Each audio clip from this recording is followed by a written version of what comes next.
మన ప్రభు అయిన యేసు క్రీస్తు నామమున మీ అందరికీ మా హృదయపూర్వక వందనాలు తెలియజేస్తూ, మరి నేటి క్రైస్తవ తరములో కనుమరుగైపోతున్నటువంటి విశ్వాసుల సంఖ్య, కనబడకుండా పోతున్నటువంటి అద్భుతములు, ఆశ్చర్యములు,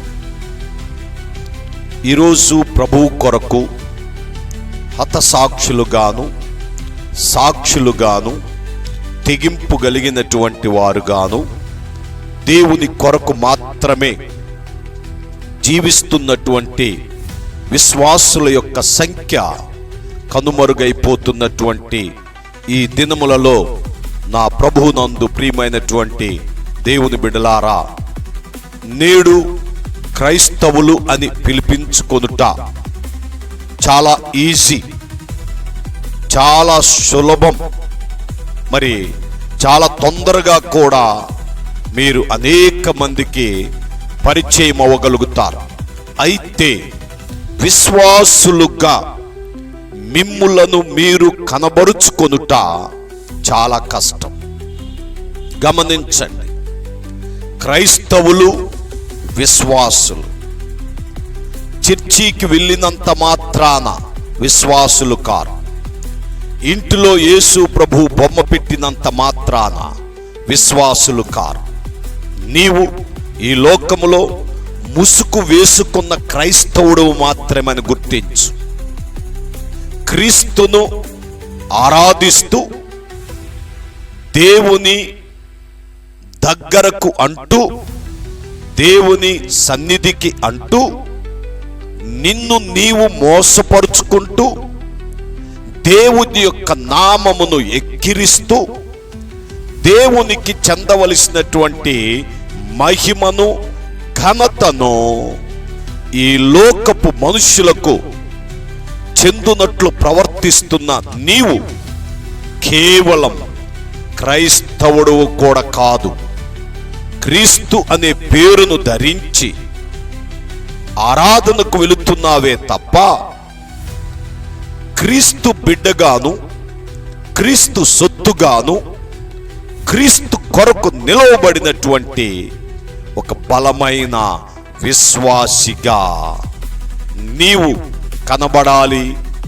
నిలవబడాలంటే ఈరోజు మీ జీవితాన్ని మీరు ఒక చక్కని స్థితిలోనికి తెచ్చుకోవాలి. మరి భూమి మీద క్రైస్తవులుగా ఉండాలి అంటే మరి కొన్ని విషయాలను మనము ధ్యానించుదాం.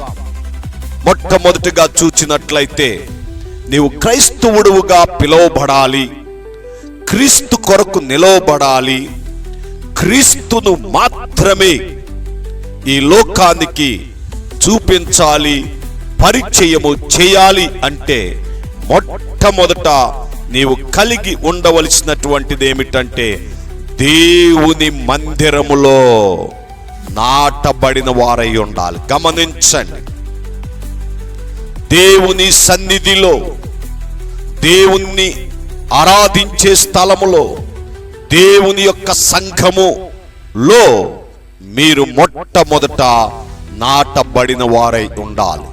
పరిశుద్ధ గ్రంథములో నుంచి 2వ దశలోనిలకు రాసినటువంటి పత్రిక చూడండి. 2వ దశలోనిలకు రాసినటువంటి పత్రిక 1వ అధ్యాయము 3వ వచనాన్ని చదువుతున్నాను. సహోదరులారా, మేమెల్లప్పుడూ మిమ్మును గూర్చి దేవునికి కృతజ్ఞతాస్తుతులు చెల్లించుటకు బద్ధులమై ఉన్నాము. ఇది యుక్తమే. ఏలయనగా మీ విశ్వాసము బహుగా అభివృద్ధి పొందుచున్నది. మీ అందరిలో ప్రతివాడును ఎదుటివాని ఎడల చూపు ప్రేమ విస్తరించుచున్నది. గమనించండి, మీ విశ్వాసము బహుగా అభివృద్ధి పొందుచున్నది. ఎప్పుడైతే నీవు దేవుని మందిరములో నాటబడి దేవుని యొక్క వాక్యమును వింటావో, దైవజనుల యొక్క నడిపింపులో నీవు నడుస్తావో, దైవజనుల ఆలోచన మేరకు మాత్రమే నీవు జీవిస్తావో, అప్పుడు మాత్రమే నీవు విశ్వాసములో బహు అభివృద్ధి పొందుతావు. జాగ్రత్త సుమ. నేటి దినములలో చాలా మంది అనుకుంటున్నటువంటి ఒక మాట ఏమిటంటే, మేము బైబిల్ పట్టుకుని ప్రతి ఆదివారం మేము కూడా చర్చికి వెళ్తాం.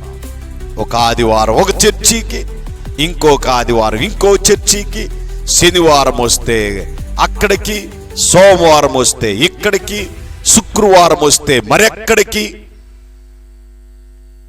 ఏంటి నీ విశ్వాసం? ఎలాంటి విశ్వాసం నీది? తిరుగుబోతు విశ్వాసమా? నిలకడలేని విశ్వాసమా? జాగ్రత్త.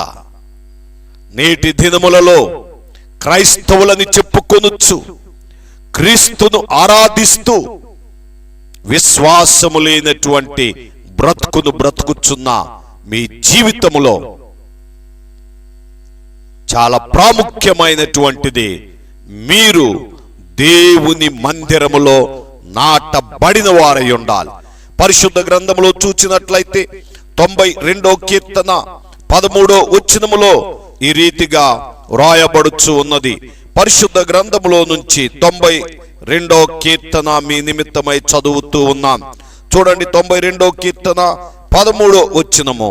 యెహోవా మందిరములో నాటబడిన వారై వారు మన దేవుని ఆవరణములో వర్ధిల్లుదురు. దేవునికి స్తోత్రం, హల్లెలూయా.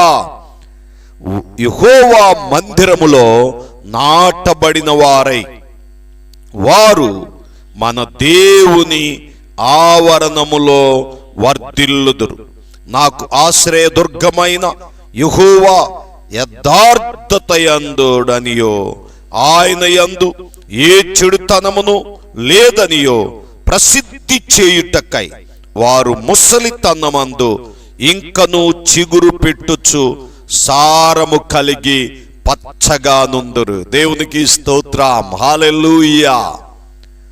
యెహోవా మందిరములో నాటబడిన వారై విశ్వాసమునందు మహాభివృద్ధి చెందుతూ ముసలితనమందు సారము కలిగి చిగురించుదురు. ఎంత మంచి సాక్ష్యం, ఎంత మంచి ప్రత్యక్షతను దేవుని యొక్క వాక్యము ద్వారా మనము చూస్తూ ఉన్నాం.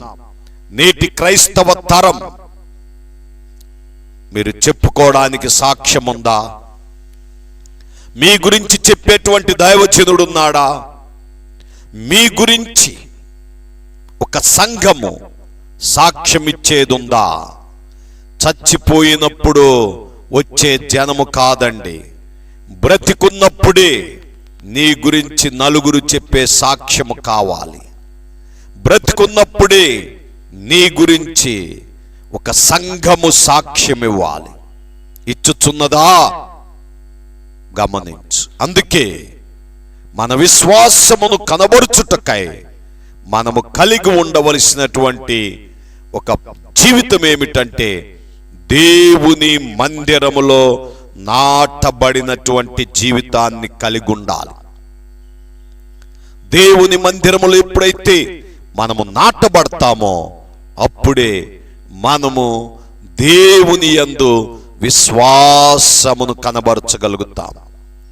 ఆ విశ్వాసమును ప్రజలకు చూపించగలుగుతాం. దయతో గమనించి, నేటి దుర్దినములలో క్రైస్తవులు అని చెప్పుకుంటూ క్రీస్తును ఆరాధిస్తూ క్రీస్తు కొరకు బ్రతుకుచున్న మీ జీవితములో ఎన్ని మందిరాలున్నాయి, ఎన్ని సహవాసాలున్నాయి, ఎంతమంది దైవజనులు ఉన్నారు, ఎన్ని బోధలు వింటున్నావు, ఎలాంటి బోధలు వింటున్నావు, ఎలాంటి స్నేహము సహవాసము నీవు చేస్తున్నావు గమనించు. ఈరోజు క్రైస్తవులు మాత్రమే ఈ భూమి మీద కనబడుతున్నారే కానీ విశ్వాసుల జాబితాలో విశ్వాసుల సంఖ్య కనుమరుగైపోతూ ఉంది. ఇలాంటి దుర్దినములలో నా ప్రియ సహోదరి సహోదరుడా, మన విశ్వాసములో ఉన్న లోపములను సరిచేసుకుని మన విశ్వాసమును మనము బలపరుచుకుంటూ ప్రభు అయిన యేసుక్రీస్తులో ముందుకు సాగిపోవాలి, ఆ విశ్వాసమును అభివృద్ధి చేసుకోవాలి అంటే దేవుని మందిరములో నాటబడిన వారమై ప్రభు కొరకు నిలవబడాలని దేవుని సేవకునిగా తెలియపరుస్తూ దేవుడు తన మాటలు మన వినికిలో దీవించి ఆశీర్వదించును గాక. ఆమేన్. God bless you.